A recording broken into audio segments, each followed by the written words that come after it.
En el marco actual de la Ley de Empleo Público, en donde tenemos mucha confusión con respecto a muchas de las situaciones derivadas de una ley que nos ha venido lamentablemente a perjudicar, necesitamos conocer cuáles implicaciones existen en materia de nombramientos y por eso hoy tenemos el honor de contar con la presencia del licenciado Óscar Ramírez Alpizar. Él es el jefe del área de dotación de la Caja Costarricense del Seguro Social, que es nuestra amada institución, que nos viene a conversar un poco de cuáles implicaciones tiene esta ley ahora en materia de nombramientos, en el registro de elegibles, en las posibles consecuencias que estamos viendo, muchas de las que somos jefaturas y que pueden estar viviendo los que son interinos no permanentes. Entonces, para nosotros es un honor contar con don Óscar, que realmente es un maestro en la materia. Bienvenido, don Óscar, el escenario es suyo y también los invitamos a que conforme él vaya estableciendo el diálogo, también podamos en algún momento construir y solventar nuestras dudas. Bienvenido, don Óscar.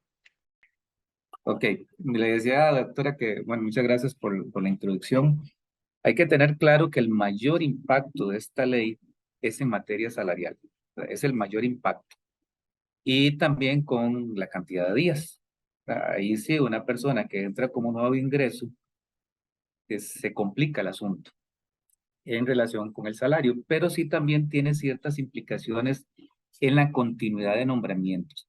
En relación con el ingreso, no tanto, ¿verdad? Porque de todas maneras ya nosotros veníamos desde hace ratillo realizando ciertas modificaciones, estamos haciendo algún esfuerzo importante para migrar a gestión por competencias, que eso no es nada sencillo, es bastante complicado, pero esa migración implica ciertas valoraciones que ya vienen incluidas en la ley marco. Entonces, en materia de ingreso no es tanto el asunto. Y en la continuidad de nombramientos es donde se dio cierta disyuntiva que al final terminó en algo muy parecido a lo que ya veníamos haciendo. Entonces, básicamente, ¿cuál era el asunto? Esta ley marco vino a plasmar, digamos que en términos jurídicos se dice positivizar, ¿verdad? No es que sea positivo, sino que se puso por escrito en un documento. Es básicamente eso lo que quiere decir, ¿verdad? Cuando se habla de derecho positivo, no es que sea bueno, es que está escrito, ¿verdad? Y en esta ley se vino a plasmar ya directamente el concepto de la ruptura de la continuidad laboral. Pero ese concepto no es nuevo en el ordenamiento jurídico. Ya es de las primeras nociones que tengo con una investigación que habíamos hecho para un caso anterior. Imagínense que fue para el caso de concurso de enfermería que se dio en el 2016, 4 o 5 años antes de esta ley. Ya nosotros habíamos contemplado ese asunto y los primeros vestigios que encontramos de la continuidad laboral son por pronunciamientos de la Procuraduría, allá por el 2010. Y ya se establecía que cuando una persona se queda sin nombramiento por más de un mes, rompe esa continuidad. ¿Qué quiere decir eso? Que cuando me quedo sin nombramiento, hoy ¿qué fecha es? Hoy es 22, pero me vuelven a contratar el 28, no pasa nada porque hay menos de un mes. Entonces no se rompe la continuidad laboral. Eso ya venía, como les digo, en el ordenamiento jurídico desde hace muchos años. Esta ley lo que hizo fue venir a plasmarla en el contexto de una ley, que la ley es es una de las fuentes jurídicas de mayor rango dentro del ordenamiento jurídico. Y entonces eso provocó ciertas cosas. Entonces, ¿por qué todo este preámbulo? Porque les estoy diciendo que el concepto de la ruptura de la continuidad venía desde antes del 2010. Sin embargo, nosotros en la caja no le dábamos ningún efecto a la pertenencia a los registros de elegibles. Ningún efecto. Así funcionaba. Se lo dábamos hasta después de un año. Cuando una persona sí pasaba más de un año sin tener un nombramiento en la caja, se tenía que hacer lo que nosotros llamamos en recursos humanos un reingreso, ¿no? Pero antes de eso, la persona podía mantenerse en los registros de elegibles o en el rol de sustituciones, como se le llama también en la parte médica, lo que le daba la oportunidad de ser nombrado sin pasar por el filtro del ingreso. Eso ya lo teníamos desde antes, pero cuando se vino esta ley, surgió la polémica ¿verdad? Ante infinidad de consultas. ¿Qué pasa cuando a una persona se le rompe la continuidad laboral en relación con los nombramientos interinos a los que de los que puede ser sujeto? ¿Hay que pasarlo otra vez por todo el tamiz de ingreso o no? Y ahí empezó cierta disyuntiva interna, en donde empezamos a valorar diferentes situaciones. El punto de vista técnico nuestro es que una persona realiza un proceso de ingreso a una institución y tiene que seguir ciertos filtros. Un primer filtro es una valoración administrativa para determinar si cumple o no cumple con los requisitos específicos del puesto. O sea que si una persona me está diciendo que quiere que la contrate como microbiólogo, lo primero que tengo que verificar es que tenga el título de microbiólogo, ¿no? Es lo primero. Y que esté incorporado. Es una revisión administrativa. Si resulta que apenas está graduándose o se termina el plan de estudios dentro de 2 meses y ya me lo está pidiendo, le digo, no, en 2 meses hablamos, ¿verdad? Ahorita no. Esa es la primera parte que es lógica. La segunda parte de un proceso de ingreso es valorar si la persona tiene otras características, ¿verdad? Todos los que tenemos un título profesional sabemos que el título profesional nos da una llave de una puerta, nos abre una puerta, pero ya estando dentro del salón, lo que me dice quién es el mejor es cómo me desempeño dentro del salón. Si es un salón de baile, quién baila mejor, ¿verdad? Eso es básicamente, y para eso se aplican pruebas de conocimiento, pruebas psicológicas, pruebas físicas. ¿Verdad? Eso es lo que se aplica en un proceso de reclutamiento y selección. Ahora, si una persona ya pasó por ahí y por circunstancias se queda sin nombramiento y pasan más de 30 días, se rompe la continuidad, tengo que volver a pasar a esa persona por todo ese filtro. Cuando hace escasos días pasó por ahí y si a eso le sumo que además trabajó y ya empezó a subir esa curva de aprendizaje que todo puesto tiene, ¿verdad? Porque nadie nace aprendido. Entonces, desde el punto de vista técnico, no era procedente hacer pasar a la persona por todo ese camino otra vez, porque ya sé que tiene el título, porque ya sé que tiene la formación, porque ya sé que tiene ciertas habilidades, porque ya estuvo nombrado y se capacitó en ese puesto. Entonces, ¿qué sentido tiene volver a pasar a la persona por todo ese camino? Eso era nuestro criterio técnico para decir que las personas a quienes se les interrumpiera la continuidad laboral podían seguir tal como se venía haciendo, perteneciendo a los registros de elegibles, lo que les da la oportunidad de ser nombrados directamente, aunque no tengan relación laboral con la caja, pero sí tienen esa parte de la curva de aprendizaje ya subida y bajada en muchos casos, y además demostrada la idoneidad por medio del proceso anterior. Por ahí surgió un criterio jurídico que decía que no podíamos dar un tratamiento igualitario a personas que no tienen relación laboral en relación con otras que sí lo tienen. Pero también nosotros desde el punto de vista técnico estimamos que no era lo mismo, no es lo mismo otorgar un nombramiento interino que otorgar un nombramiento en propiedad. Y era una cuestión de ahorro administrativo, ¿verdad? De un montón de cosas. Por ejemplo, en la parte administrativa, y yo creo que con la parte médica también pasa, se necesitan claves para accesos a sistemas, se necesitan otorgar permisos para diferentes cosas, ¿verdad? Cosas que ya la persona que ya trabajó tiene, y el hecho de que haya pasado 30 días sin nombramiento no se los quita, ya los tiene. En cambio, si pongo a una persona 0 kilómetros, ¿no? Tengo que empezar a gestionar todo eso. ¿Sí? Es complicado, ¿verdad?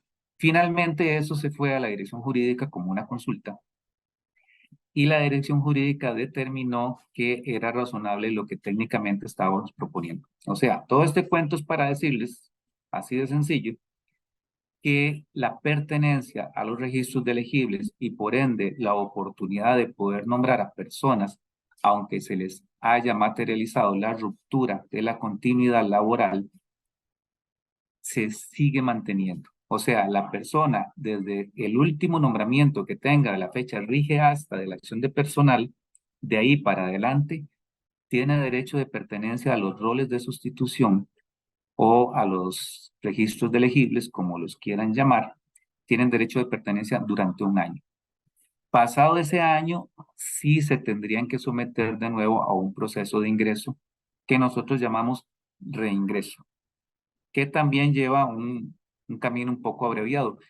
¿Cuál es la principal diferencia de la normativa de ingreso ahorita en relación con lo que había antes? Que ahora se establece un orden, básicamente.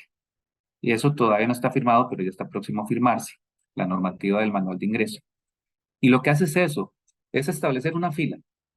Y eso fue una de las quejas que la gente, los miembros de junta directiva, de la directiva del año 16, 17, 18, no recuerdo exactamente el año, ellos recibían quejas de sus personas conocidas, ¿verdad? Que decían que para entrar en la caja era una argolla tremenda, ¿verdad? Y lo malo de las argollas no son las argollas en sí mismas, no estar en las argollas, ¿verdad? Ese era el problema. Entonces, si yo no tenía un amigo, un primo, el hijo del vecino, ¿verdad? O no era alumno de un profesor, o no, entonces se me hacía dificilísimo entrar en la caja. Y eso fue una queja que se dio y entonces la solución que tuvimos que hacer fue establecer un orden de llegada. O sea, el concepto de primero en llegar, primero en salir, ¿verdad? Básicamente. Entonces lo que se estableció ahorita es que las personas para ingresar a la caja van a tener que seguir un orden que se hizo por medio de un sistema automatizado. Pero en realidad todo lo demás sigue muy parecido. Una de las principales novedades es ese orden, por un lado, y una modificación en las pruebas de ingreso donde estamos eliminando una disciplina. Estamos sacando trabajo social de las pruebas por aplicar y se está ajustando la prueba médica, porque por extraño que parezca, la ley marco de empleo público estableció que la prueba médica se le aplica única y exclusivamente a la persona que se va a contratar y solo si la persona lo permite. O sea que si la persona no lo permite, no se le puede aplicar y solo con fines de hacer adaptaciones. O sea, vean lo extraño de esto, que si yo contrato a una persona para trabajar en una bodega, que es donde tiene que levantar pesos, y resulta que esa persona tiene 3, 4 hernias en la columna, que no podría levantar pesos, lo que dice eso es que le puedo aplicar la prueba médica solo si la persona está de acuerdo. O sea, primero vaya, maltrátese todo y quede inválido, ¿verdad? Ok. Ok. Entonces les decía que una de las inconsistencias técnicas que tiene esta ley marco en relación con la administración de recursos o gestión de recursos humanos, la prueba médica se determina única y exclusivamente de forma voluntaria a la persona que se va a contratar. Entonces es muy complicado, ¿verdad? Porque no necesariamente una prueba médica es para discriminar, no, es para determinar idoneidad. Es así de sencillo, ¿verdad? Porque como les pone el ejemplo de una persona que va a trabajar en una bodega que tiene que levantar pesos importantes y se está con una lesión en la columna, y ahí estamos complicados. Y de acuerdo con la ley tendría que aplicarle la prueba médica solo si la persona lo permite y solo para buscarle un tipo de ayuda. Oye, pero a esa persona ¿qué ayuda le vamos a dar? Un robot será, brazos robóticos, no sé, se me ocurre.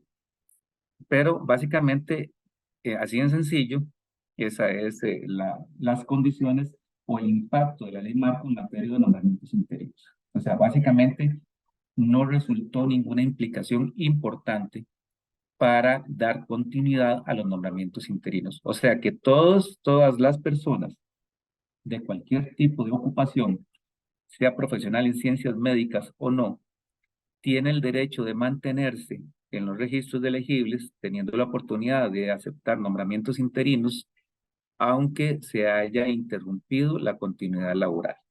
En resumen, eso es lo que se puede hablar. Ahora, sí, el proceso de ingreso, les cuento, ¿verdad? Que no es exactamente un impacto de la ley marco, ya nosotros lo veníamos trabajando. De hecho, si ustedes ven, la ley marco empezó a regir hace un año, ya nosotros teníamos avanzado esto. No somos tan eficientes para lograr un manual de ese tipo tan rápido. En realidad es que ya veníamos trabajándolo desde antes, ¿no? Y básicamente lo que se plantea es un proceso de reclutamiento y selección que establece, como les decía hace un rato, dos impactos importantes. Uno, establecer un orden. ¿Cuál es ese orden? Bueno, que las personas que quieren entrar a trabajar en la caja van a tener una herramienta que se llama el MIT, MITH, significa Módulo de Ingreso de Talento Humano, que ya está en producción. Sí tenemos que hacerle ciertos ajustes, todavía tenemos que hacerle ciertos ajustes.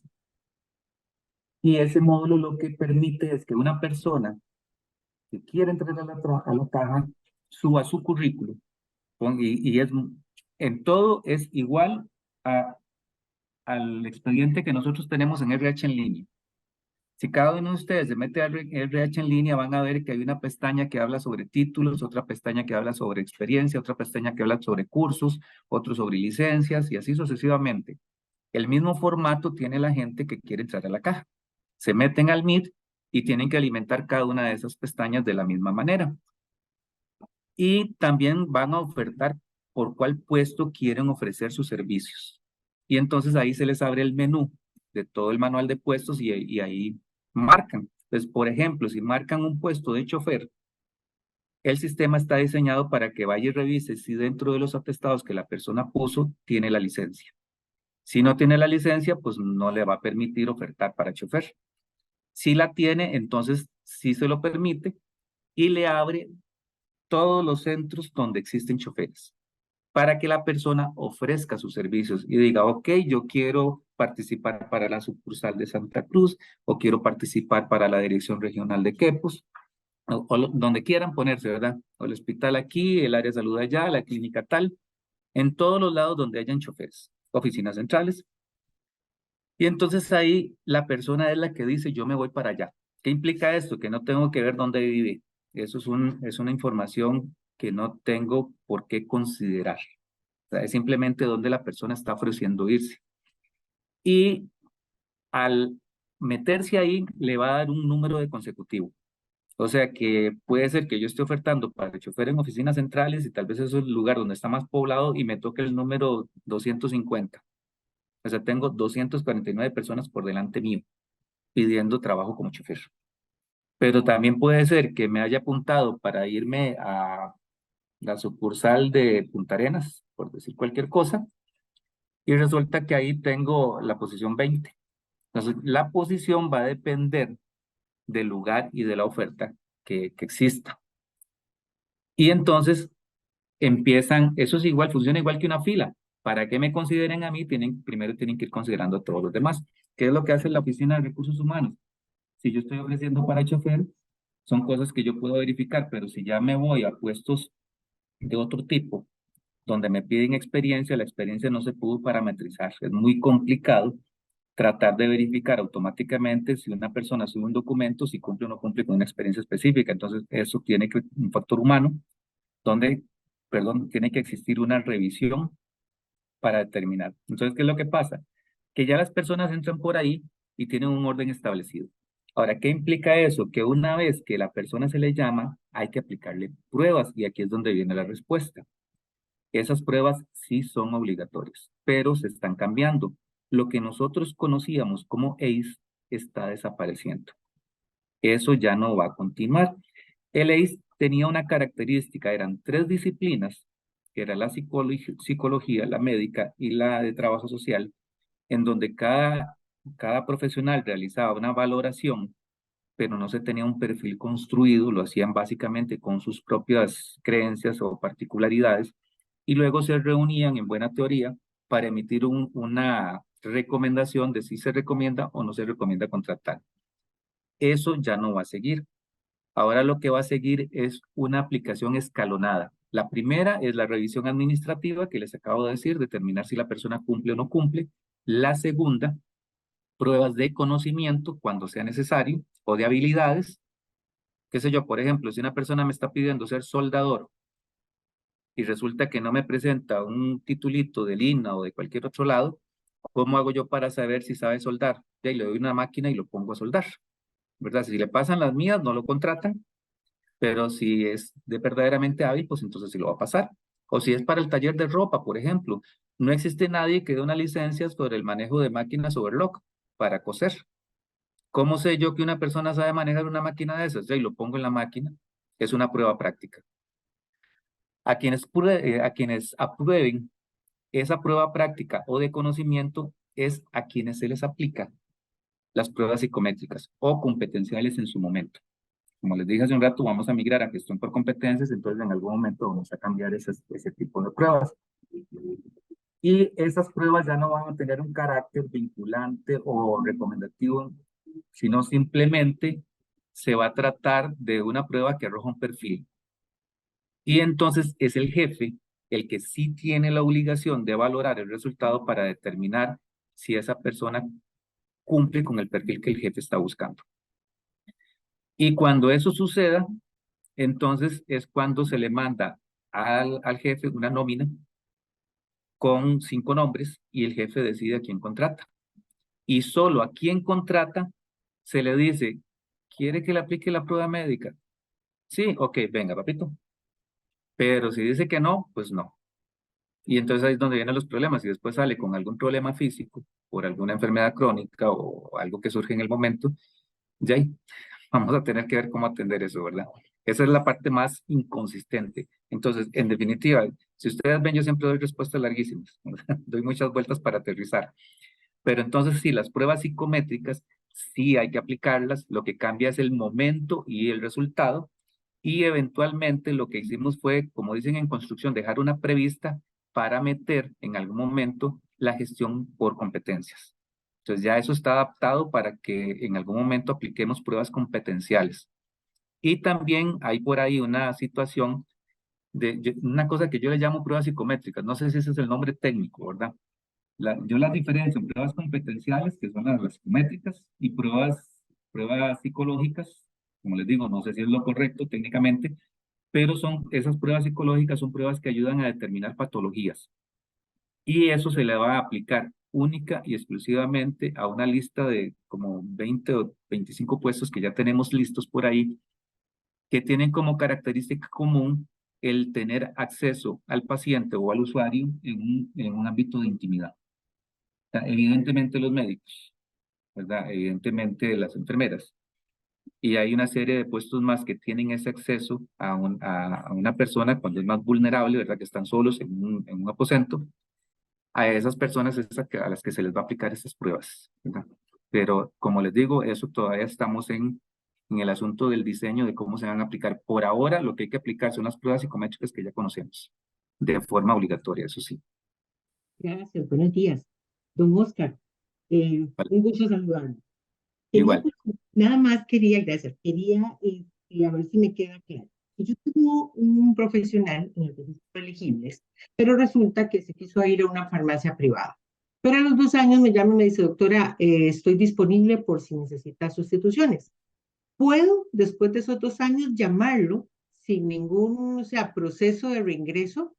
¿O tengo, por tener más de 1 año, que hacerle todo el proceso? A ver si me quedo ahí. Hay que hacer el proceso de reingreso porque ya pasó un año. Y ese proceso de reingreso implica que va a llegar a ponerse en una fila donde tiene una cantidad de personas por delante. Entonces ya no es tan sencillo como antes, ¿no? Anteriormente sí, se le mandaba a decir a recursos humanos, mire, tengo esta persona, valórelamela y ya. Resulta que ahora no, ahora hay que seguir ese orden. Entonces sí, en resumidas cuentas, sí, a la persona se le puede volver a consultar, no hay problema, pero sí hay que decirle, ok, meta el asunto de la continuidad, como les dije al inicio, está dentro de la ley marco.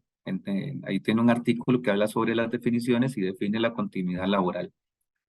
A nivel interno se tiene la circular que por aquí la tenía, ya les digo, ahí, GA 317 del 2023, del fecha 20 de marzo del 2023. Esa circular que está firmada por todos los gerentes.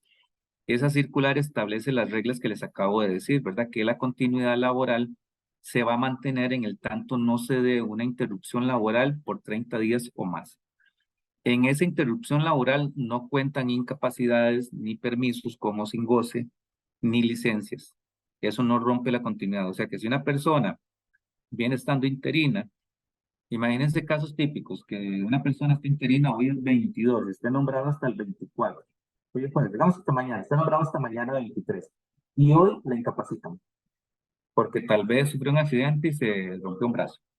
Ok, ese tipo de fracturas generalmente tienen casi un mes y un poquito más de incapacidad. Entonces, ese tiempo que la persona tenga como una incapacidad no se contabiliza. O sea, aunque el nombramiento llegara esta mañana, ya a partir del 24 empezaría a contarse ordinariamente. Al estar incapacitado, no se contabiliza, sino hasta después de que termine la incapacidad. Ahí es donde empieza a contabilizarse, ¿verdad? Igual pasa si tiene una licencia, si tiene un permiso, si tiene cualquiera de esas cosas que interrumpan, no cortan, ¿verdad? Y solo cuando se materializan los 30 días sin nombramiento ininterrumpido es donde se corta la continuidad. Y eso es básicamente lo que dice esa circular. Ahora, el efecto en los registros.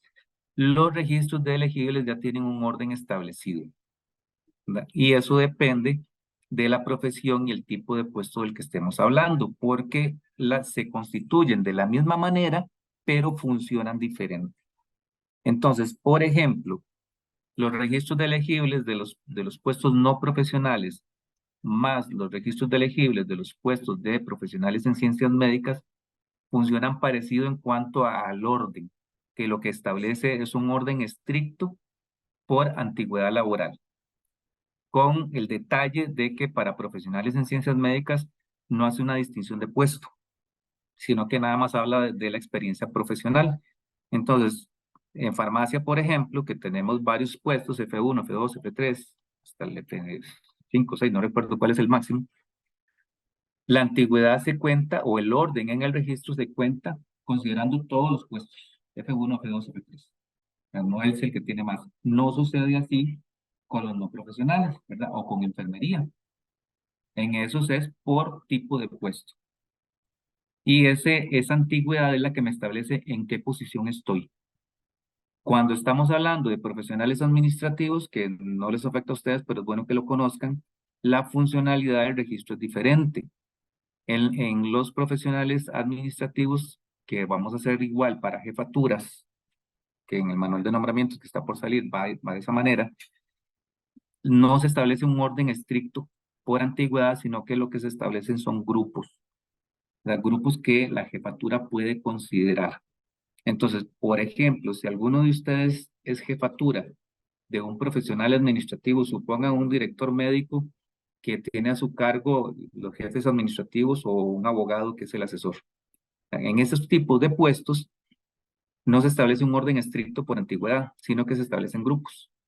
Entonces, el primer grupo que el director tiene que considerar es a las personas que tienen antigüedad en ese puesto, en ese lugar. A los primeros que tiene que considerar para sustituir al abogado que se va de vacaciones es a otras personas que hayan sustituido a ese abogado ahí.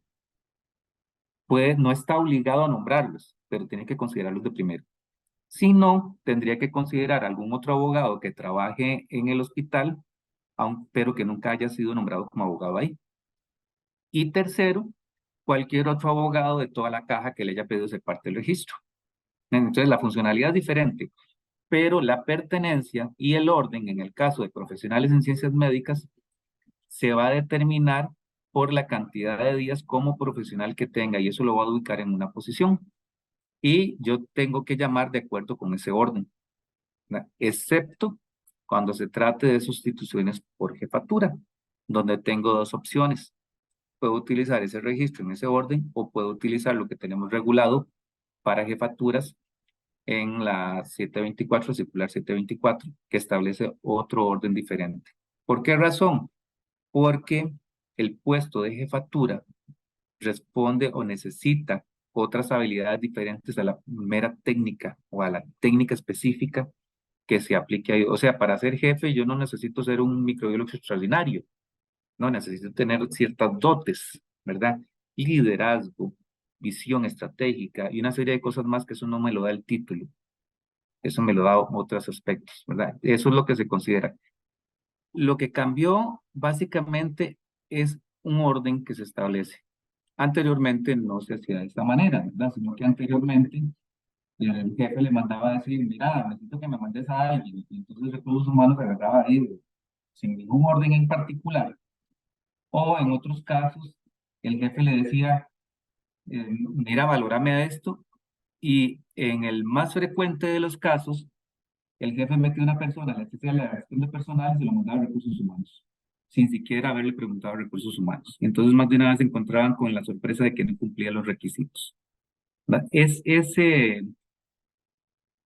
desorden, porque eso era un desorden, lo que se vino a establecer con la nueva normativa y fue en mucho a petición de la misma junta directiva, fue un orden.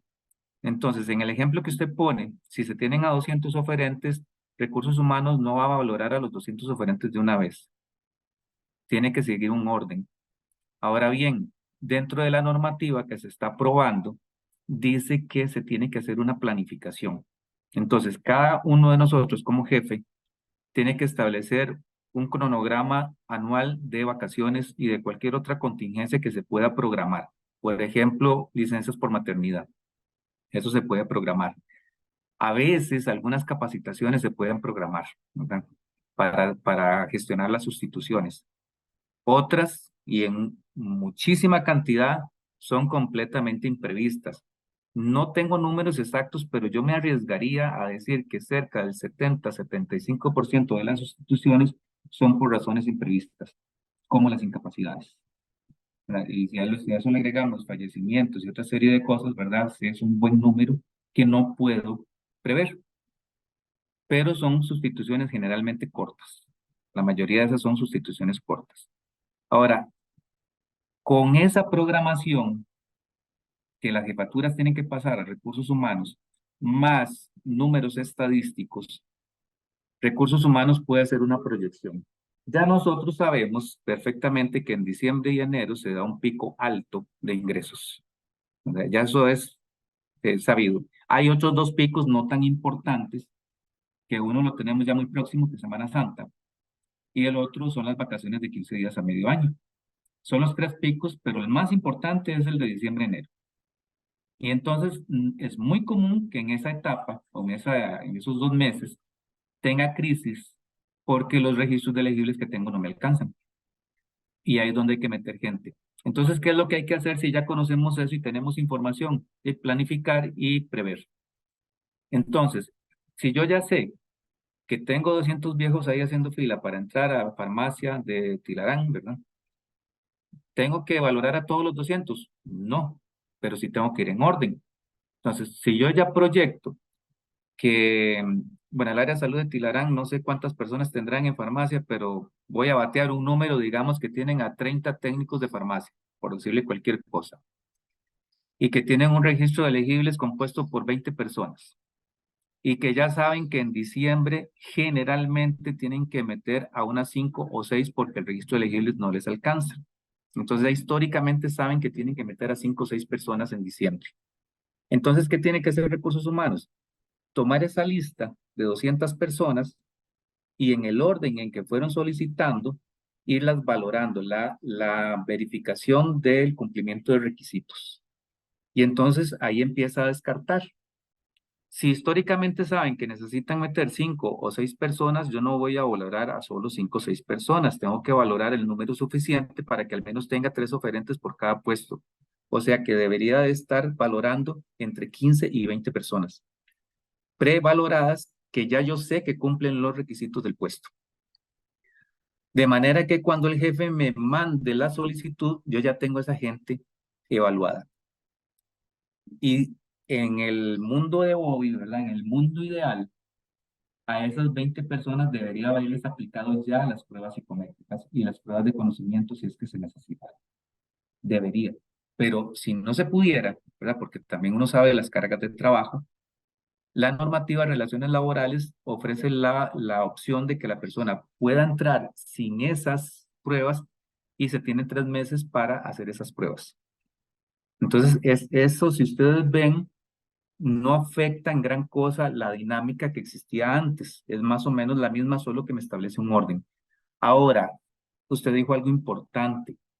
Hay mucha gente que se está yendo del sector público al sector privado y eso es clarísimo por efecto de estas dos leyes que han resultado muy perjudiciales, ¿verdad? Que es la Ley de Fortalecimiento de las Finanzas Públicas, la 9635, y la Ley Marco de Empleo Público. Son dos leyes que han golpeado fuertemente al servicio público ya nosotros no somos tan atractivos. Hace algunos años la gente se peleaba por entrar en la caja, no teníamos problemas de reclutamiento y selección en ninguna parte, salvo 2 o 3 cosas muy contadas, pero hoy día no. Hoy día con estos salarios globales que se establecieron no son nada atractivos. Entonces imagínense ustedes que se le ofrezca a una persona que es albañil y que se quiere meter para mantenimiento y decirle que lo que le ofrezco es una semana de una incapacidad del titular y que por esa semana lo que se va a ganar son 100.000 colones y a eso le resto las cargas sociales y entonces va a recibir 85, 90.000 colones, cuando él en una chambilla de 2 días se gana eso. Entonces eso hace que ya nosotros no seamos tan atractivos y entonces lo que ocasiona es que de esa lista que logro depurar, si tengo ya ahí 20 personas, es probable que 15 de ellas me digan que no quieren hacer el nombramiento.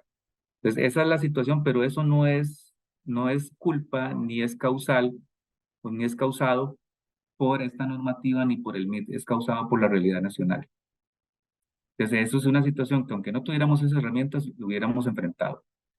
Entonces, la respuesta en 2 platos es, hay que planificar, ¿verdad? Hay que adelantarse a la situación y entender que ya no va a ser tan fácil. Antes uno chasqueaba y había 5 personas esperando para ser contratadas. Es más, una vez me sorprendió, ¿verdad? Yo no sabía que eso existía. Son las cosas interesantes de este puesto que tengo, que hay algunos centros de trabajo de la caja en donde tienen una banca donde las personas llegan día a día a esperar a ver qué sale para ese día. Así, le llaman así la banca. Entonces, si alguien a las 7 de la mañana tenía que entrar a las 6, a las 7 llama que lo incapacitaron, entonces salen a ver quién está en la banca y le ofrecen el nombramiento. Yo no sabía que eso existía en la caja, no sé si ustedes lo sabían, me imagino que sí, porque ustedes sí están en los centros de salud, pero yo no sabía, y eso me di cuenta hace unos años. O sea, hoy eso no pasa. Hoy esa banca debe estar vacía, y eso es sí, una situación causada por la coyuntura actual. Entonces sí, hay que enfrentar eso y cambiar la estrategia, ¿verdad? Entonces, ¿qué es lo que tengo que hacer? Irme adelantando. Y una de las ventajas que tiene el MIT es que se depura la lista cada 6 meses. Entonces, yo tengo garantía de que las personas que están ahí al menos manifestaron su intención de trabajar con la caja hace menos de 6 meses. Los que no están ahí es porque ya pasaron los 6 meses y que probablemente ya no les interesa. Pero entonces, de alguna manera eso ayuda a minimizar eso, pero aún así se está dando el efecto. Ya lo sé que está pasando en todos los hospitales, en todas las áreas de salud, de que se está haciendo muy difícil la contratación, ¿verdad? Muy difícil, pero eso es generalizado y es en el país. Y tendremos que sentarnos a ver qué podemos hacer, ¿verdad? Y sinceramente ahorita, si ustedes me preguntan qué podemos hacer, no, tenemos que sentarnos y ver qué es lo que podemos hacer con eso. Pero básicamente entonces la respuesta sería es que las unidades de gestión y los jefes tienen que sentarse a planificar, ¿verdad? Y empezar a hacer las gestiones antes de que suceda. Tratar de prever y no ser reactivo, sino proactivo. Bueno, la primera consulta va muy relacionada con el desarrollo de la carrera administrativa dentro de la institución, ¿verdad?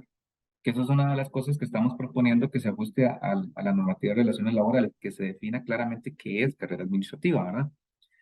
Nosotros entendemos carrera administrativa como el desarrollo de la persona dentro de la organización. No necesariamente quiere decir ascensos, no necesariamente, sino es más cómo se desarrolla la vida laboral de una persona en la organización. Y en la mayoría de los casos, las personas ingresan en puestos bajos. Ok, entonces cuando una persona está como técnico y está estudiando, evidentemente lo hace para progresar, ¿verdad? Para desarrollarse dentro de la organización.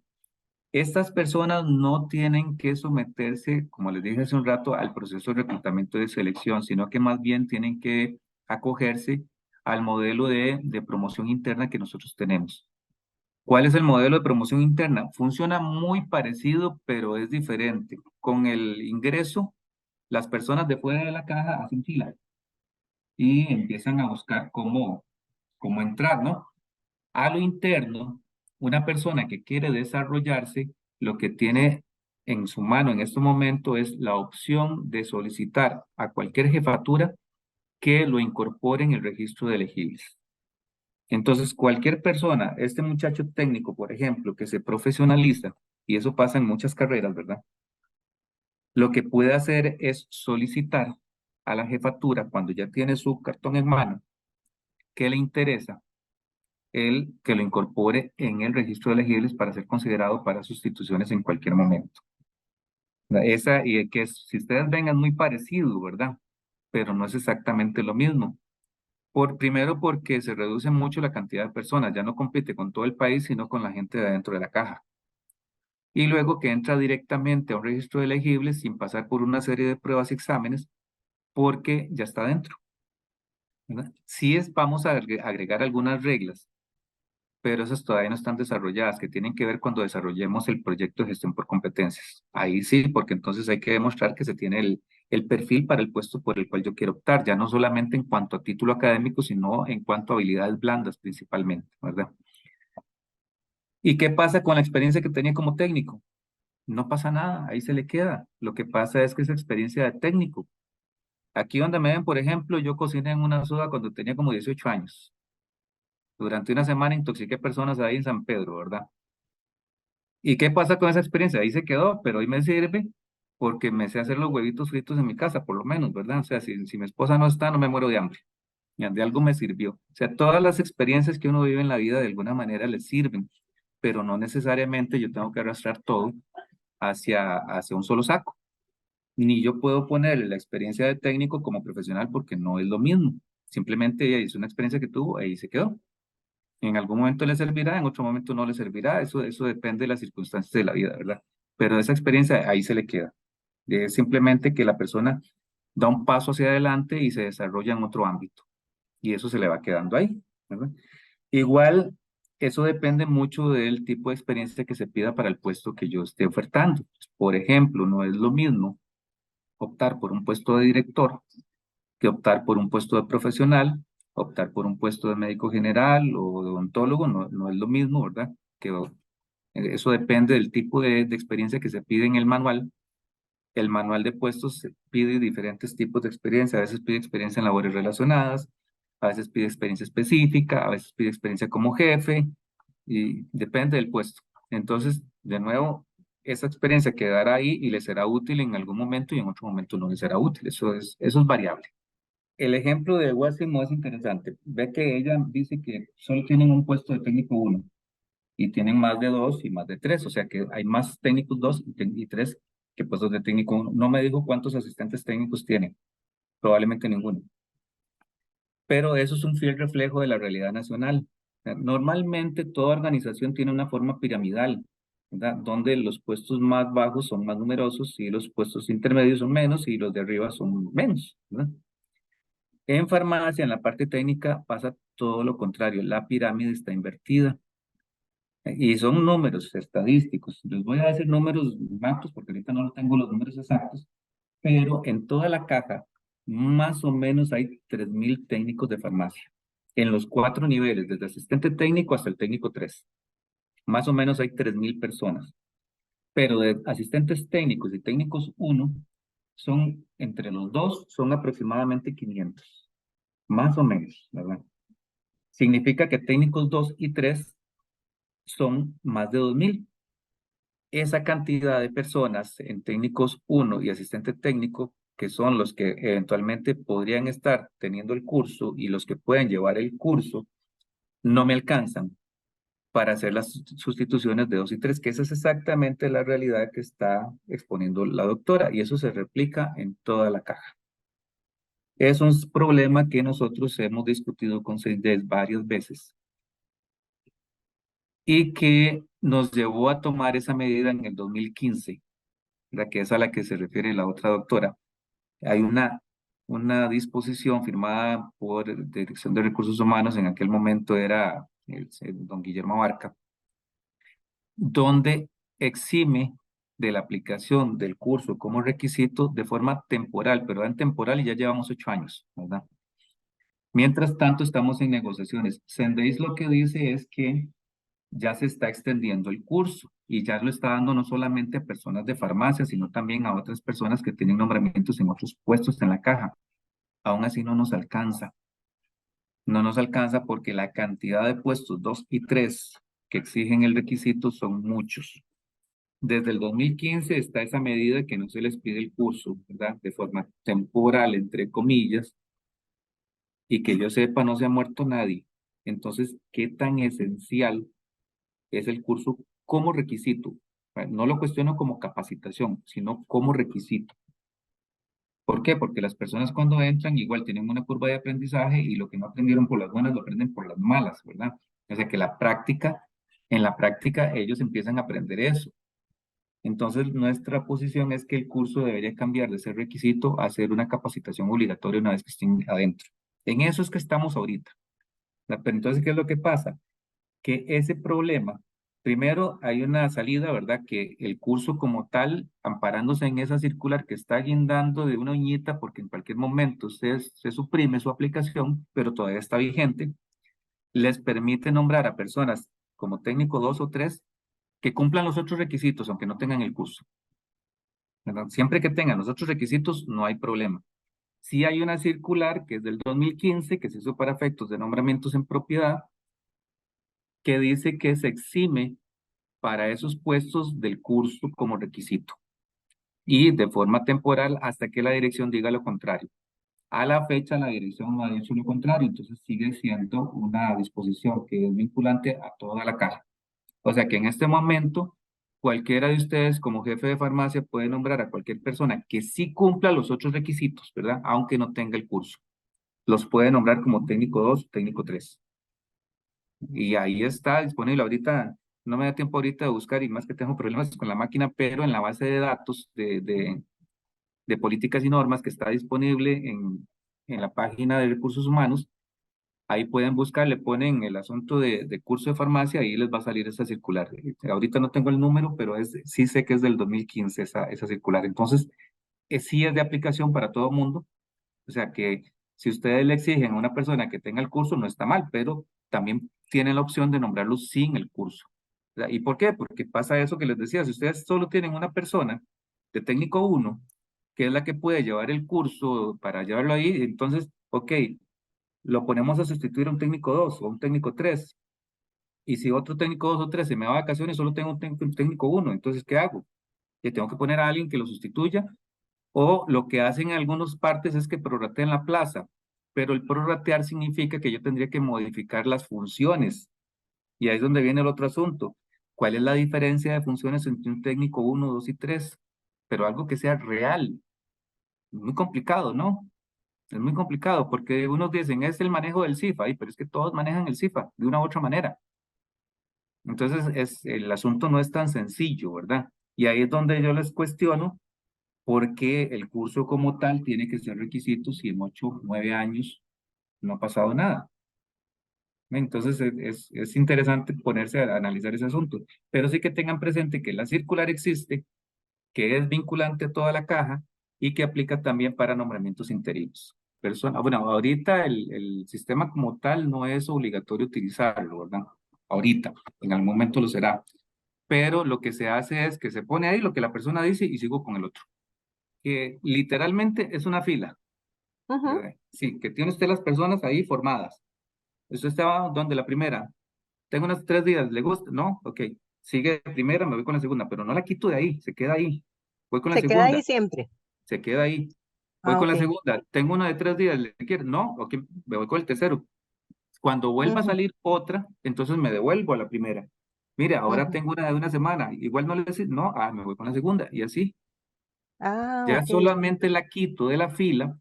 Si la persona me dice, no, vieras que ya no me interesa, ya tengo trabajo, ya no quiero estar ahí, ok, perfecto, entonces la sacamos del patín. Mientras la persona permanezca con la caja, eh, mantiene su antigüedad intacta. Sí, pasa igual, es como les decía hace un rato, vea, en profesionales en ciencias médicas nosotros hemos sostenido una y otra vez que no podemos asignar las jefaturas por un orden estricto de antigüedad. ¿Por Ujú. qué razón? Porque los puestos de jefatura requieren, como les decía hace un rato, algo más que la pericia técnica. Necesita otras cosas. Y ahí es donde se le tiene que dar opciones a los que nombran a jefes para buscar a las personas que tengan más capacidad para ser jefes, no al más antiguo. Cuando coincide que el más antiguo es el más apto para ser jefe, pues no hay problema, apóyense en el artículo 42 y nómenlo porque él es el más antiguo, pero eso casi nunca pasa. Y entonces, cuando eso no pasa, hay que justificar y utilizar otro mecanismo, que es el que está en la circular 724, en donde yo puedo nombrar a cualquier persona bajo ciertas circunstancias, ¿verdad? Que tenga las características o los requisitos y que además reúna las habilidades blandas que se requieren para ese puesto o los conocimientos técnicos ajenos a la técnica ordinaria que se requieren. Y ahí es donde el jefe tiene esa opción y esa experiencia no se pierde, ahí queda. La pertenencia a un registro de elegibles para ser nombrado en realidad no es un derecho como tal exactamente, es que es difícil explicarlo, ¿verdad? Pero ahí se consideraron cuestiones más técnicas que otra cosa, ¿verdad? No todo tiene que estar fundamentado en una fuente jurídica. Eso yo, por ejemplo, la forma de hacer ajustes contables, ¿verdad? Hacer los registros, eso se hace con normas internacionales de contabilidad, que no son fuentes jurídicas, son fuentes técnicas. La forma de realizar una operación, ¿verdad? Una cirugía, yo no tengo un reglamento que diga cómo, sino que es una cuestión técnica. No sé si me explico. Entonces, la técnica no siempre está directamente relacionada con fuentes jurídicas. Ahora bien, ¿qué es lo que pasa? Que en la ley marco sí se establece no la extinción de derechos, sino la aplicación de condiciones diferentes. Son dos cosas diferentes, ¿verdad? No a una persona que pasa 30 días sin ser contratada, no es que se le extinguen derechos, sino que va a ser sujeta a condiciones nuevas. Es ligeramente diferente el concepto. Y por eso es que la pertenencia a un rol de sustituciones se da por una cuestión de conveniencia institucional, ¿verdad? Para un aborto procesal. Es básicamente por ahí donde va. Y como les digo, eso fue valorado por la dirección jurídica. Entonces, por ese lado, estamos tranquilos. Sobre la circular 171 reciente, ¿verdad? Sobre renuncias a nombramientos, no es lo mismo renunciar que rechazar. Yo renuncio a lo que tengo, no puedo renunciar a lo que no tengo. ¿Por qué nació esto? Esto salió porque se dio una costumbre muy extendida en toda la caja y que estaba colapsando a muchos servicios, principalmente enfermería, porque es el servicio más grande en casi todos los centros. ¿Cuál era la práctica? Bueno, que Osquita tenía un nombramiento de aquí al domingo, ¿verdad? Que es domingos de 23, 25. Tiene un nombramiento de aquí al 25. Y yo sabía que el amigo mío o mi amiga, ¿verdad? Iba a tener una cita mañana para que le dieran la licencia por maternidad. Y entonces, como la normativa dice que me ofrecen el nombramiento si estoy libre, si no tengo nombramiento, entonces yo renunciaba a mi nombramiento hoy para estar libre mañana. Dejaba guindando el servicio con estos 3 días, viernes, sábado y domingo, lo dejaba guindando el servicio buscando ver a quién nombraba por 3 días y yo a la espera de que mañana le dieran a mi compañerita la licencia para que me dieran una extensión de mi nombramiento en el mismo puesto y en el mismo servicio. Y eso estaba colapsando a todas las unidades, incluyendo recursos humanos. Porque una acción como esta, por ejemplo, representa que tengo que cortar el nombramiento de la persona, tengo que hacer un ajuste en el pago, tengo que gestionar a esa persona, probablemente hay alguien detrás de ella nombrada también en otra parte. O sea, era una serie de acciones increíbles, además del desastre para los jefes de estar buscando a quién nombrar. Entonces lo que se decidió fue poner una regla para tratar de evitar eso. ¿Cuál fue la regla? Ok, si usted no quiere estar nombrado de aquí el domingo como asistente de pacientes en el área de salud X, entonces le acepto su renuncia, no hay ningún problema, pero la consecuencia es que yo no lo puedo nombrar como asistente de pacientes en el área de salud X hasta que pase el periodo que usted tenía, que es el domingo, o sea que hasta el lunes lo puedo volver a nombrar. Esa es la intención que está detrás de esto. Entonces, y la circular es muy clara que dice que se trata de renuncias a nombramientos vigentes. O sea que la condición es que usted tenga un nombramiento y renuncie a ese nombramiento. Cuando usted le ofrece un nombramiento y lo rechaza, no ese es el caso. no es eso. O sea, eso es un rechazo, no es una renuncia. Entonces, en ese caso, no se aplican las consecuencias. O como nos salió una situación particular de una persona que tenía una plaza de asistente de redes vacante y lo iban a mandar a un EVAIS donde él no quería ir y lo que hizo fue renunciar a la vacante y quedarse esperando a ver qué quedaba por ahí. A él no se le aplica porque no cumple con lo que se está poniendo ahí, ¿verdad? Que era buscar un nombramiento más extenso, si ya lo tenía. Era simplemente que él no quería irse al otro lado. Porque la misma normativa dice que se tienen 3 meses. 3 meses, y si no me equivoco, en el caso de ciencias médicas, creo que son 2 meses. Tendría que revisar, pero por ahí anda. Si ya en ese tiempo no se dieron resultados, ya no se dieron. No tiene ningún efecto. Entonces, con las personas que no han hecho leyes y están contratadas, no pasa absolutamente nada. Ellos seguirán. Ahora, el problema de detectarle a una persona mediante pruebas médicas algún problema de salud que le impide realizar unas funciones, eso precisamente es la inconsistencia que tiene la ley marco. Porque la ley marco dice que la prueba médica yo la tengo que hacer única y exclusivamente para buscar alguna solución, pero es que hay algunos problemas físicos que no tienen solución. O sea, simple y sencillamente la persona no es capaz para realizar ese tipo de tareas. Imagínense, aprovechando que la doctora Tremiño es microbióloga. Imagínense que una persona que tenga su título de microbiología tenga un accidente y pierda la vista. ¿Qué hacemos? Y no puede ejercer su función, ¿cierto? ¿Y qué ayuda le puedo dar yo? Ninguna.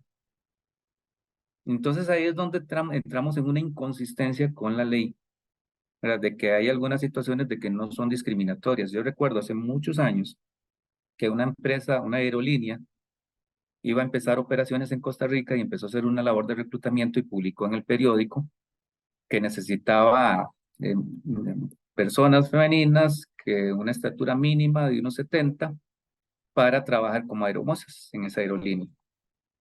Entonces cualquiera dice, ay, el promedio de estatura de nuestras compañeras féminas en Costa Rica anda como en 1,60 en Costa Rica, ¿verdad? Por ahí, y yo creo que ahí me fui un poco arriba, yo creo que anda un poquito más abajo. Las ticas son pequeñitas, ¿qué podemos hacer, verdad? En promedio. Pero era discriminatorio. No. ¿Por qué razón? Porque una de las funciones principales que tienen estas personas es cerrar las cabinas donde se pone el equipaje en la parte de arriba. Entonces ustedes han visto que siempre pasan repasando y van cerrando, ¿verdad? ¿Qué pasa si mide menos de 1,70? No llega. En los modelos de avión que tenés aerolínea no llegaba. Entonces yo no me imagino a una compañera de nosotros que mide 1,50, porque tengo varias compañeritas que miden eso, arrastrando un banquito en el avión para subirse a cerrar esas cosas, ¿verdad? Simple y llanamente no tenía los requisitos necesarios para poder cumplir con las tareas. A veces esas situaciones que dificultan el desarrollo de las tareas o las impiden son cuestiones físicas. O sea, son cuestiones que tienen que ver con cuestiones médicas. No es lo mismo tener una cuestión alérgica que cambiando el material de unos guantes lo arreglo, a tener una condición en donde yo no pueda ejercer lo que necesito hacer. Por eso esta ley marco en ese aspecto está completamente voladísima y tendrá que provocarse alguna situación en particular para que se cree jurisprudencia para orientar el ejercicio de lo que dice ahí. ¿Qué tendría que ir por esa línea?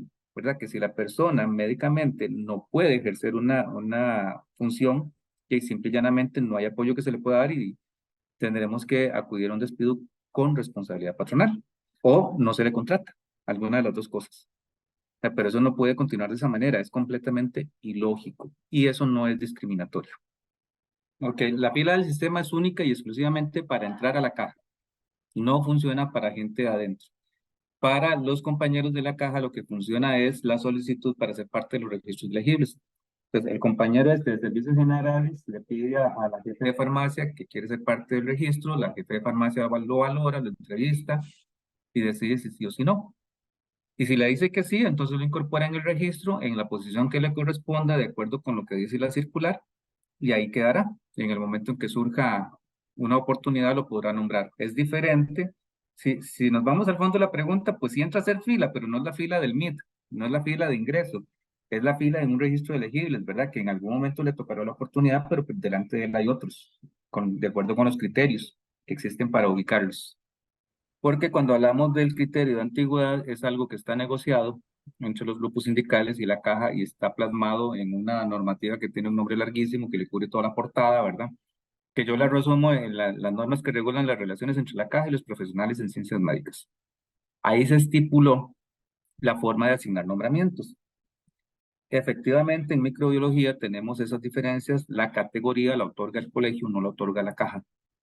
Y con base en sus criterios, a veces la diferencia entre uno y otro es haber realizado una publicación de ciertas características. No estoy inventando nada, eso es lo que está ahí. Entonces ahí es donde es muy difícil hacer el empate entre las dos cosas. Entonces, por ejemplo, para ser jefe o ser responsable de un laboratorio, lo primero que hay que determinar es el nivel del laboratorio dependiendo de la cantidad de muestras que se procesan.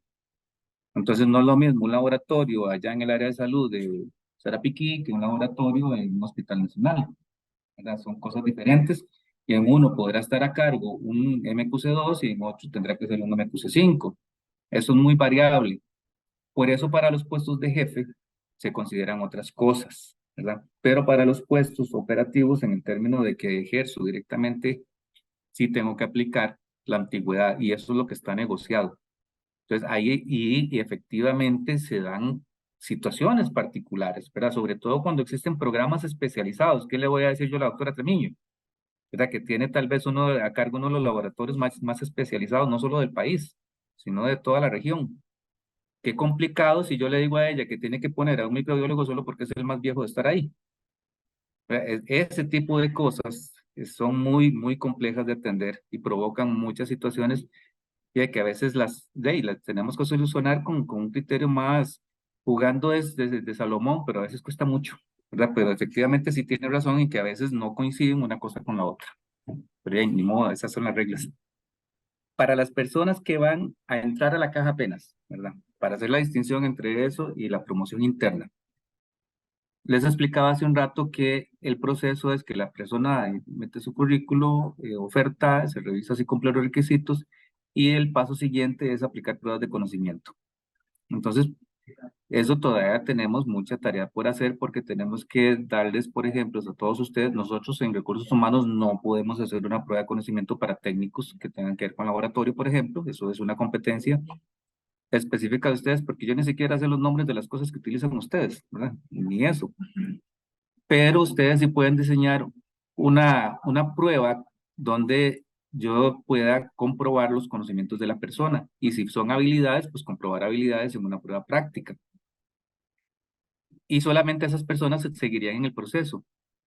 La situación se replica a nivel interno. En una promoción interna, el ejemplo que nos ponía ahora la otra compañera sobre una persona que está en servicios generales y quiere pedir oportunidad en un laboratorio, en la farmacia, en rayos X, en cualquier otro lado, el jefe tiene que aplicar la misma lógica. No tiene por qué decirle que sí, el jefe tiene que valorarlo. Es exactamente lo mismo que sería si se hiciera un proceso de selección o los concursos, como le llaman ustedes, para nombrar interinos. ¿Verdad? Es exactamente lo mismo. ¿Qué se hace en un proceso de selección? Publico un cartel, compañeros de adentro, solo internos ofertan y yo les aplico exámenes o entrevistas. ¿Qué aplico? Depende de la necesidad que tenga.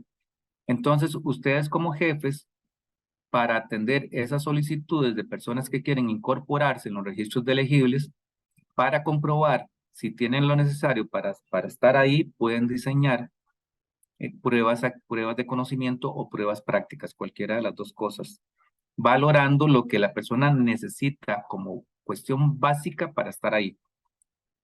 Y con base en eso lo aceptan en el registro. Esto implica que la pertenencia a un registro de elegibles incluye la verificación de idoneidad. Evidentemente, todos los que están nombrados en ese puesto van a tener el derecho a estar ahí porque ya están ejerciendo el puesto.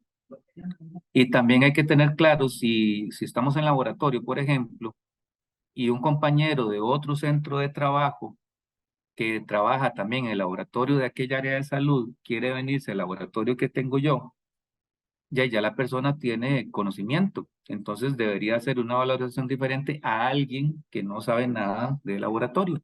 ¿Sí me explico? O sea, es una situación de que el registro de elegibles no es entrar por entrar, es que yo le abro la puerta como jefe a las personas que me demuestran tener las condiciones necesarias para poder desempeñarse en el puesto. Y además de eso, tengo la opción de que durante el primer nombramiento, yo puedo valorar si la persona responde o no responde. Si la persona no responde bien, tengo la opción de decirle, de entregarle una valoración de su periodo interino, decirle, muchas gracias, pero ya no más. Mira, perfectamente eso se puede hacer. Como les digo, eso estamos todavía avanzando con la gestión por competencias. Vamos a darle muchas soluciones a esto y parte del trabajo que se tiene que desarrollar es establecer una guía de cómo hacer una prueba de conocimiento. ¿Verdad? Evidentemente nosotros no podemos hacer la prueba de conocimiento, que algo toqué sin querer queriendo, ya. No podemos hacer la prueba de conocimiento sino ustedes, pero sí nosotros les tenemos que decir a ustedes cómo. Igual hay que entrenarlos en cómo se hace una entrevista. Tenemos que darle una guía, ¿verdad? Porque ustedes saben de microbiología, yo sé de derecho y de entrevistas, ¿verdad? Entonces, si yo quiero hacer algo en laboratorio, ustedes me tienen que dar una guía y si ustedes tienen que hacer algo en lo que yo soy experto, yo les tengo que dar una guía. En eso sí tenemos que fabricar esas herramientas para que ustedes sepan qué hacer en una entrevista y sepan qué hacer para aplicar una prueba. Y eso sí es una tarea que tenemos que desarrollar todavía. Sí, sí, efectivamente hay límites dependiendo de los tipos de permisos y, y no tienen, mientras sea un permiso, no tiene ningún efecto, no va a romper la continuidad. Así el permiso sea largo, ¿verdad? Porque hay permisos de hasta 2 años, e incluso 4 años cuando se trata de puestos de elección pública. Si algún compañero de nosotros, por ejemplo, resultó electo alcalde en estas elecciones recientes, ya no va a pedir continuidad, se va a la alcaldía y 4 años después regresa si es que no lo reelige y no pierde continuidad. Recordemos que el MID es para externos solamente, para gente interna no, es más, no, si ya estaba contratada por la caja, no debería haberle permitido participar. Puede ser que estaba afuera y entró, y ahora ya estando adentro ya no es MID, ahora se recha en línea. No, mientras se mantenga la continuidad, no importa si usted pasa de puesto, o si pasa de técnico a profesional, o de profesional 2 a 4, o de microbiólogo 1 a 4, no pasa nada, siempre que se mantenga la continuidad. Y el análisis que se hace es desde el punto de vista salarial, ¿verdad? Si el otro puesto al que voy, el salario global resulta ser más, más bajo que mi salario compuesto calculado en ese nuevo puesto, me pagan el salario compuesto. Entonces, se los pongo con un ejemplo. Yo soy jefe de área, tengo un salario X. Si me nombraran en sustitución por la dirección o me ponen de gerente, como ahora cualquiera es gerente, ¿verdad? Si me pusieran de gerente, entonces lo que hacen es comparar mi salario calculado de forma compuesta en el puesto de gerente. Eso no me sirve porque tiene salario único. El de director, si me lo comparan con el puesto de director y resulta que mi salario compuesto como director es más bajo que el salario global, entonces me pagan el salario global. Y al regresar a mi puesto original, me pagan con mi salario compuesto. Cosa que no va a pasar, ¿verdad? Porque el salario global es muy bajo en todos los perfiles. Pero ese es el análisis. Y las vacaciones sí no van a tener ningún efecto, siempre que haya continuidad.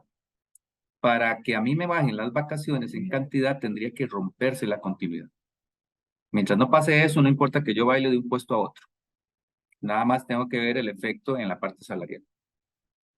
Sí, esa es una adaptación que hicieron en el Sendays para tratar de flexibilizar las normas que ellos tienen. Porque efectivamente, dentro de las regulaciones que ellos tienen, dice que los cursos que se dan es solamente para personas que tienen nombramiento. Entonces lo flexibilizaron diciendo que pertenezca al registro de elegibles, pero tenemos el mismo problema, ¿verdad? Que la oferta que se está creando no alcanza por ese fenómeno, y es que la diferencia es abismal. Estamos hablando de que los técnicos 2 y 3 son 2/3 de la población. Entonces no me alcanza una tercera parte para hacer la sustitución, y cuando lo reduzco a situaciones específicas de centros específicos, es peor. Entonces, el problema sigue. O sea, el esfuerzo que está haciendo el Sendeis es bueno, pero no alcanza. Aquí les voy a contar el cuento que le digo yo a los compañeros míos. Yo a veces me vuelvo muy coloquial, pero es la forma como la gente recuerda las cosas. Yo siempre les digo que si tengo ahí un animalito que tiene concha de tortuga, patas de tortuga, cabeza de tortuga y colita de tortuga, pues, ¿qué es? Y es una tortuga, ¿no? Eso es lo que pasa con los jefes. Si tenemos una persona que independientemente cómo se llame el puesto, está haciendo todas las tareas y funciones de una jefatura, ¿qué es? Es una jefatura, ¿verdad? Aquí el problema que tenemos, que es ya, que pasa no solamente con farmacias, sino con otros puestos, es que tenemos un problema de que no hay concordancia entre lo que es estructura orgánica y estructura de puestos. La estructura orgánica es la división entre unidades, ¿verdad? Donde viene la dirección general y tiene departamentos o áreas, como se llaman ahora, o sea que es el organigrama, ¿verdad? Las cajitas de un organigrama. Y ese organigrama me determina la estructura de puestos. Entonces, si yo tengo un área conformada y pongo una persona a cargo ahí, automáticamente se convierte en jefe de área. Si tengo una dirección de hospital y pongo una persona a dirigir el hospital, automáticamente se convierte en director del hospital. Esa congruencia, por básica y sencilla que parezca, no la tenemos en algunos servicios. En farmacia pasa, ¿verdad? En microbiología pasa.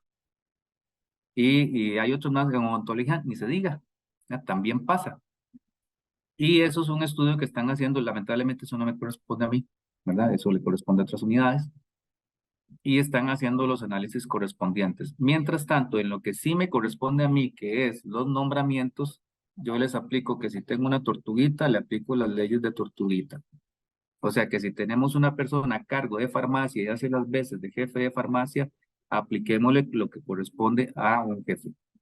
Entonces está bien que haga la sustitución, no por la simple antigüedad, ¿verdad? Sino por la valoración de otros aspectos para que la persona que se nombre, que va a hacer las veces de jefe, tenga las características adecuadas para ser jefe. O sea, en 2 platos sí lo están haciendo bien. La circular de la renuncia no cubre esa situación que usted plantea y lo dice así específicamente, que no aplica cuando la persona renuncia a un nombramiento vigente para irse a hacer un nombramiento en otro lado, aunque sea el mismo puesto. La restricción es a renunciar al nombramiento que tengo para optar por otro nombramiento en las mismas condiciones, el mismo puesto, la misma unidad, el mismo centro. O sea, en el ejemplo que usted me pone, si tenemos un profesional que lo nombran 4 días, de esos 4 ya lleva 2 y se da cuenta que el día de mañana un colega en el mismo puesto va a pedir un permiso por 15 días, entonces él renuncia a los 2 que tiene, que le quedan todavía, para mañana estar disponible para ser nombrado en ese nombramiento de 15 días en el mismo puesto, en el mismo lugar, con el mismo jefe. ¿Sí me explico? Esa es la situación. En el caso que me plantea, no es esa la situación, sino que él está nombrado en una unidad, todavía le faltan unos días, pero surge una oportunidad en otro lado más largo. Ahí sí puede renunciar y va al otro lado sin ningún problema. Ok. Y el de la plaza vacante, aquí hay que tener claridad que el artículo 42 dice específicamente que los nombramientos se ofrece al interino de mayor antigüedad. Aquí hay que tener cuidado con esa aplicación, porque no podemos caer en discriminaciones.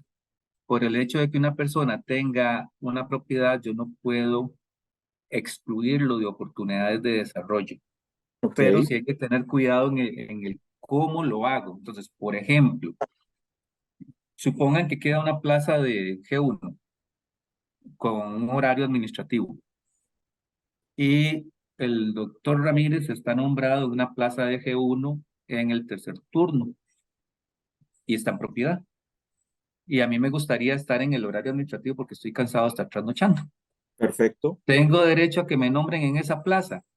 Ok, valoremos la situación. Nosotros lo que hemos dicho es que no tiene ningún sentido que si yo soy propietario de G1 en el centro X, me cesen el nombramiento en propiedad ahí para nombrarme como G1 en la misma unidad, solo que en otro horario. O sea, si el jefe quiere hacer eso, haga un switch. tráigase al G1, que es propietario de la noche, y lo pone en el horario administrativo, y al nuevo que va a nombrar en la vacante lo manda al horario nocturno y hace una resolución, de manera que quede claro que el cambio se ajusta a una situación interna para dar una mejor condición a una persona que así lo solicita, y que el nuevo, que es el que tiene que pagar derecho de piso, se va a ir al otro horario. Ok. Entonces, ¿qué pasa con el otro? Ya que puede decir, no, no me gusta, entonces, ¿cómo que sigue? Que no, que mire, que es que sé que sí, pero es una decisión administrativa y yo quiero hacer eso, se puede hacer perfectamente. Y eso solo por poner un ejemplo. Habrán N cantidad de situaciones reales porque la realidad siempre es más creativa que nosotros. Pero bajo ese principio podemos tener cierta línea de acción para poder tomar decisiones en diferentes momentos, teniendo claro que por el simple hecho de que alguien tenga propiedad, yo no puedo excluirlo de la oportunidad de mejorar su situación. Tuvimos un caso, por ejemplo, de una doctora que era G1 en propiedad, pero tenía 4 horas en propiedad, nada más 4 horas. Y así vivió feliz mucho tiempo, ¿verdad?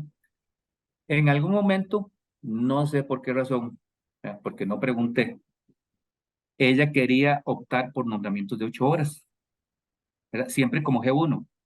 ¿Tiene esta señora derecho de estar en el registro de elegibles? Sí, claro, claro que sí, porque un nombramiento interino en 8 horas representa lo que ella estaba buscando y no el nombramiento propio en 4 horas. Entonces, ven, la situación hay que valorarla, pero tener esa línea de pensamiento, porque las realidades pueden cambiar mucho, pero sí puedo tener como ciertos principios lógicos para decidir qué hacer en cierto momento. Entonces, no está escrito en piedra que única y exclusivamente a los interinos los voy a considerar. Eso depende de la situación. Eso, si a mí me preguntan, yo diría que sí, pero eso va a depender de muchas cosas, porque en el derecho laboral como tal, que es el que regula las relaciones de empleo entre una persona y su patrono, por naturaleza es de carácter privado. Pero cuando esa relación de empleo se encuentra en una organización pública como la Caja, se convierte en una isla de derecho privado dentro de un océano de derecho público. Y entonces ahí es donde se utiliza una cuestión que se llama el régimen estatutarial. O sea, que los estatutos internos, ¿qué son los estatutos internos? El conjunto de normas internas, reglamentos, leyes, manuales, son las que regulan esa realidad. En el derecho laboral ordinario se aplica un principio que se llama el principio de la primacía de la realidad, que eso significa que lo que realmente está pasando es lo que vale. Entonces ahí es donde ustedes ven, por ejemplo, una universidad que tiene a todos sus profesores contratados por servicios profesionales y llega un inspector de la Caja y mete a todos en planilla porque dice que tienen una relación laboral. ¿Por qué razón? Porque la realidad determina que es una relación laboral. Curiosamente, en el sector público no funciona así. En el sector público tenemos una situación que es real, pero lo que vale es lo que está en los estatutos. Entonces, si en los estatutos no tenemos claramente definida una estructura y claramente una estructura de puestos asociada a esa estructura, difícilmente alguna persona puede certificar que esa persona es una jefatura real y efectiva. Difícilmente lo va a poder hacer. Lo que sí puede certificar es que realiza estas funciones que corresponden a un perfil de jefatura. Eso sí se puede certificar, pero lo otro no. O sea, la diferencia es un tanto ahí media tenue, pero sí existe una diferencia entre una y otra cosa. No, no sé si logré explicarme, porque es bien compleja la pregunta. Sí, eso es muy complicado, como les decía hace un rato, porque lo que se tenía hace un tiempo era un marco nacional donde la Caja era un patrono muy apetecido, ¿verdad? Me consta, la Caja participó y yo coordiné una de esas participaciones en algún momento en ferias de empleo y la gente hacía fila para ver cómo podían entrar a la Caja. Era una cosa así exageradísima. Hoy no pasa eso. Ese es el problema. El problema, como les digo, no es la capacidad instalada, el problema no es el sistema como tal. El problema es la situación nacional, la realidad nacional. Que antes sí pasaba eso, pero había tantísima gente que quería entrar que más bien 2 días, quítense, voy yo. Hoy no, hoy dicen 2 días, no pase usted. Entonces es una situación que no responde completamente a la capacidad de reaccionar. que también esa capacidad de reacción obedece mucho a la falta de planificación, ¿verdad? Si nosotros planificamos y tomamos las medidas, nos va a pasar exactamente lo mismo de que para llegar a uno que me acepte tengo que pasar por 5 o 6 que no me acepten, nos va a pasar lo mismo. La clave está en tener ya valoradas esas personas y eso es producto de la planificación, ¿verdad? Y eso es la cultura que tenemos que poner en acción, que no nos va a facilitar completamente las cosas, la gente va a seguir rechazando, va a seguir siendo complicado hasta que cambien las condiciones, pero el atraso va a ser menor, ¿verdad? Y en eso es que estamos trabajando. Depende de la profesión que estemos hablando o la ocupación que estemos hablando. Entonces, por ejemplo, para profesionales en ciencias médicas, el registro de elegibles se ordena por antigüedad profesional en el centro específico. Así es como se ordena. Entonces no es en el puesto. Entonces, si nos vamos a odontología, farmacia, psicología, mantienen en común que tienen varios niveles. No pasa en medicina, por ejemplo. En medicina tenemos o médicos generales o médicos especialistas. Nada más. Ya después son jefes. Pero con las otras disciplinas no. Con las otras disciplinas sí tenemos varios niveles. Y entonces resulta que el orden en el registro lo determina la cantidad de tiempo que ya estaba nombrado la persona en cualquiera de esos puestos, pero en el centro. Ese es el orden que yo voy a tener. Puede ser que yo tenga 15 años como profesional en ciencias médicas en el centro A, pero en el centro B estoy entrando, voy a la cola. En los otros puestos que no son profesionales en ciencias médicas, el orden se establece también por antigüedad, pero por la experiencia específica en el puesto. Y ahí es donde vienen los asuntos de empates. Cuando hay empates, tenemos criterios de desempate para decir quién va primero. Entonces, y esos, como la de profesionales en ciencias médicas no dice cuáles son los criterios de empate, de forma supletoria aplicamos los criterios de desempate que están en las otras fuentes, que básicamente es, si tienen el mismo tiempo como profesional en el centro, entonces, ¿quién tiene más tiempo en el centro, en cualquier puesto? Siguen empatados, bueno, ¿quién tiene más tiempo en la caja? Y así van los criterios de desempate. Pero sí depende de la profesión y del tipo de registro que estemos hablando. Pero básicamente lo que se busca es que la jefatura tenga algún criterio para aceptar o rechazar la oferta que tiene la persona. Eso es igual como si hicieran un proceso para nombrar a alguien, es igual, exactamente lo mismo. Si ustedes quisieran aplicar un examen, lo pueden aplicar, ¿verdad? Si tuvieran que verificar alguna habilidad, como por ejemplo, hace un rato les hablaba de la fábrica de ropa, ¿verdad? O como pasó con otro compañero que estaba en el área de salud peninsular, allá en Punta Arenas, que me decía, Oscar, ¿cómo hago yo para contratar a una persona que me pide ser el chofer, no sé cómo se llama, para operar la ambulancia acuática, ¿verdad? La panga que utilizan para pasar un paciente de ahí al otro lado, en Punta Arenas. Pero yo lo que decía, porque para eso no dan licencia. Y yo lo que le decía, ya ponga el fulano ahí en la panga, si se donde no lo contrate, ¿verdad? Es una prueba práctica. Entonces, ustedes tienen que valorar cuáles son las habilidades que se necesitan para poder estar ahí. Entonces, si un compañero de servicios generales está pidiendo ser parte del registro de elegibles, ustedes por medio de una entrevista o por medio de una prueba, lo que consideren mejor, le van a valorar qué es lo que se necesita que esa persona conozca o sepa, o cuál es la habilidad que se necesita para poder aceptarlo ahí. Si ustedes ya lo conocen, pues pueden omitirlo perfectamente, ¿verdad? Porque eso, la solicitud también aplica para personas que estén en la misma farmacia. Puede ser que alguien que esté, qué sé yo, de asistente técnico les esté pidiendo ser parte del registro de elegibles de técnico 3. Entonces, ¿qué tienen que hacer ustedes? Si ya conocen a la persona y ya saben que sí cumple con todo, no necesitan hacer la entrevista. Pero si le está pidiendo ser parte, responsable de la bodega, por ejemplo, entonces usted tal vez no conoce qué conocimientos tiene para bodega, necesita otras habilidades diferentes, entonces lo puede entrevistar y hacerle esas preguntas. Entonces eso es muy casuístico, ¿verdad? Nosotros lo que vamos a emitir en algún momento, espero que ese momento no sea muy largo en el tiempo, es una guía para que ustedes sepan cuáles son las características o cuáles son las cosas a las que deben dirigirse. Eviten completamente cualquier pregunta que pueda ser considerada discriminatoria. Todo lo que tiene que ver con estado civil, si tiene hijos, dónde vive, si le vas a Prisa o a la Liga, nada de eso. Absolutamente nada de eso. ¿Qué religión tiene? ¿Qué orientación sexual tiene? Nada. Nada de eso, ¿verdad? Y jamás discriminar porque sea mujer, porque sea hombre, porque sea nica, porque sea tico, no, absolutamente nada de eso. Todo tiene que ser estrictamente relacionado con las funciones que la persona va a ejecutar.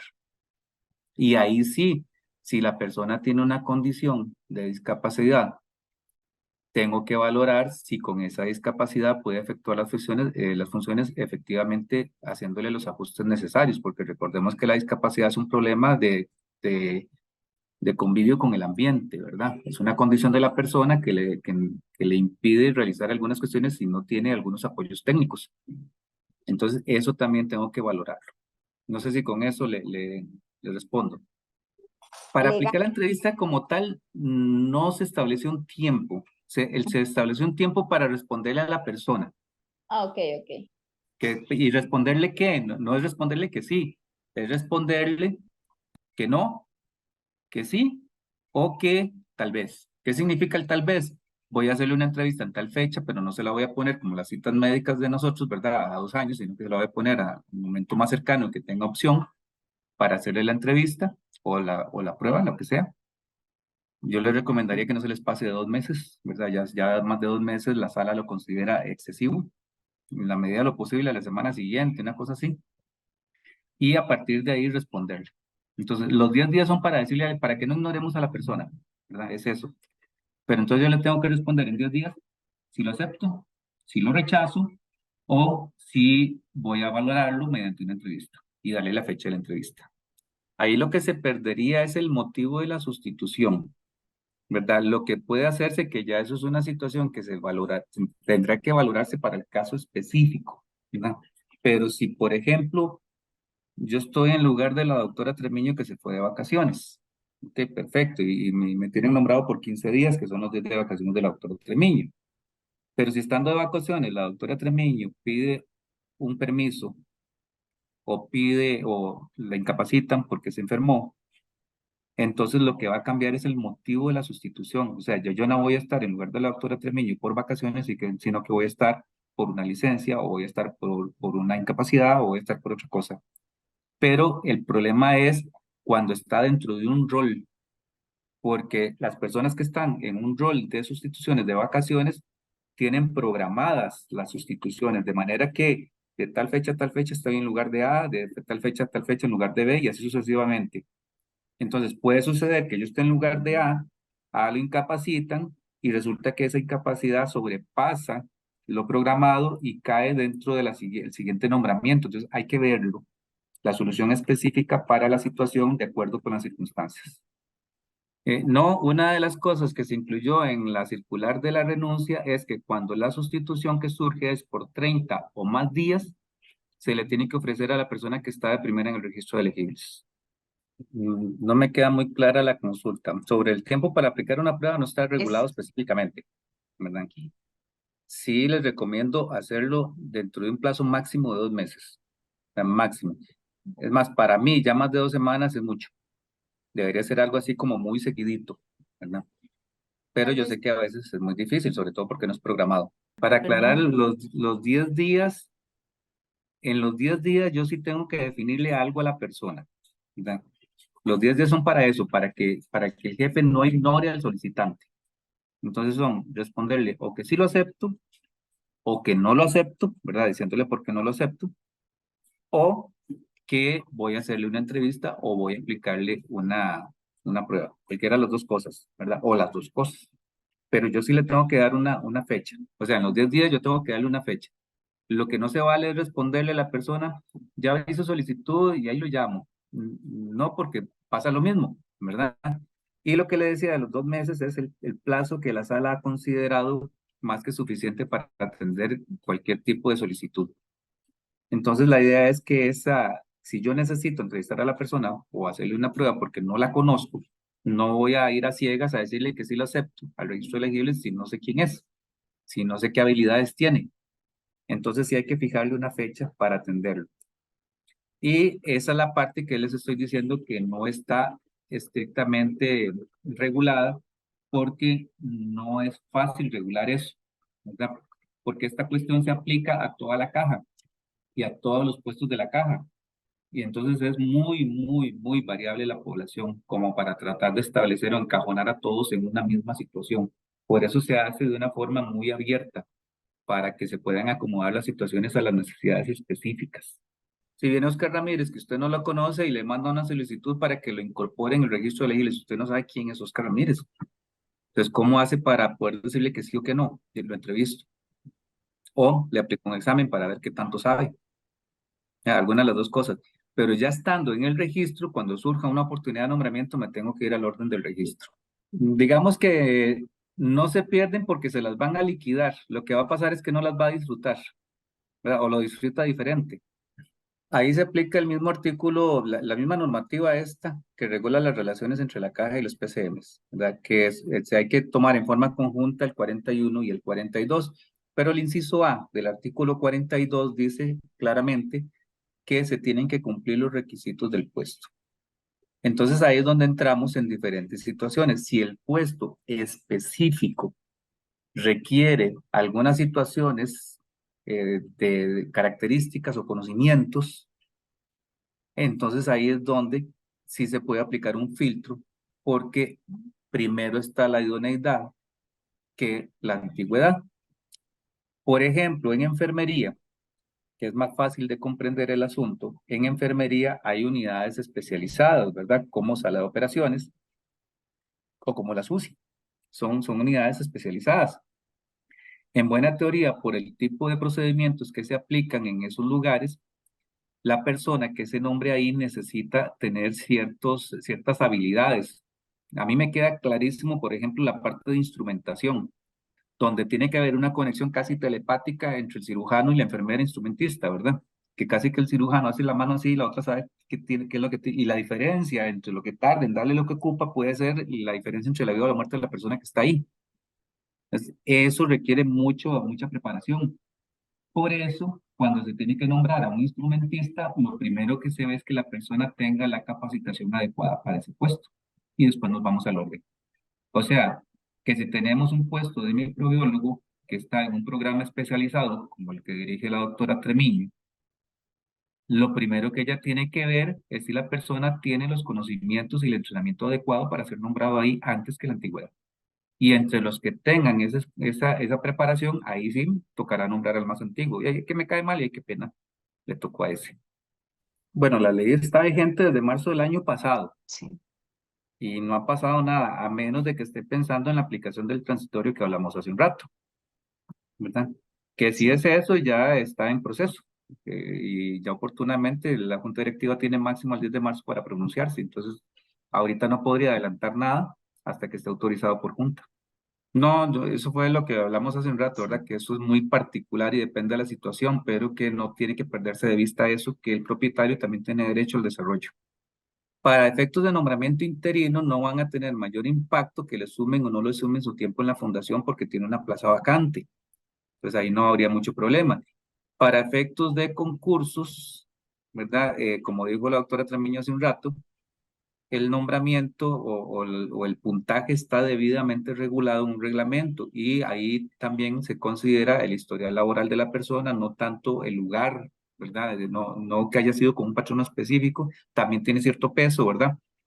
Pero eso va a depender entonces de los fines para los que se use esa experiencia. Lo que sí no hay que tener claros es que durante mucho tiempo trabajó para un patrono que no era la caja.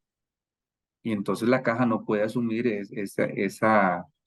como patrono no puede asumir esa experiencia, ¿verdad? Pero a nivel concursal hay que darle el puntaje que corresponde de acuerdo con lo que esté regulado en el reglamento. Es correcto, siempre que no se rompa la continuidad laboral, se mantiene ese derecho al salario más alto según corresponda. Bueno, la circular no tiene esa implicación, ¿verdad? Porque la circular lo que establece es una limitación para que las personas estén afectando el servicio público, renunciando continuamente a nombramientos para buscar otro más largo. Eso es lo que se busca. Entonces, en realidad, en ninguna parte está que un interino va a suplir a otro interino, va a desplazar a otro interino. No, no está contenido dentro de esas disposiciones. Bueno, y ahí la respuesta la está dando ahí. No puede hacer la distinción. Vea, hay compañeras, hay mujeres que se van a respetar más que un hombre. Eso es muy relativo. Y ese problema, ya igual dentro de los pacientes, pueden abusar tanto de un varón como de una mujer. Sí. Entonces, no se puede hacer esa discriminación definitivamente. Es lo que les decía hace un rato, la circular de la renuncia incorporó, adelantamos algo que está en el manual de nombramientos. Ya nosotros tenemos un instrumento que se llama manual de nombramientos desarrollado, que reúne en un solo instrumento todo lo que tiene que ver con nombramientos, todo. Pero como es tan grande, es muy complicado y por eso hemos tardado a revisar, pero uno de los elementos que estaba ahí era este. Y entonces lo que hicimos fue extraerlo y adelantarlo.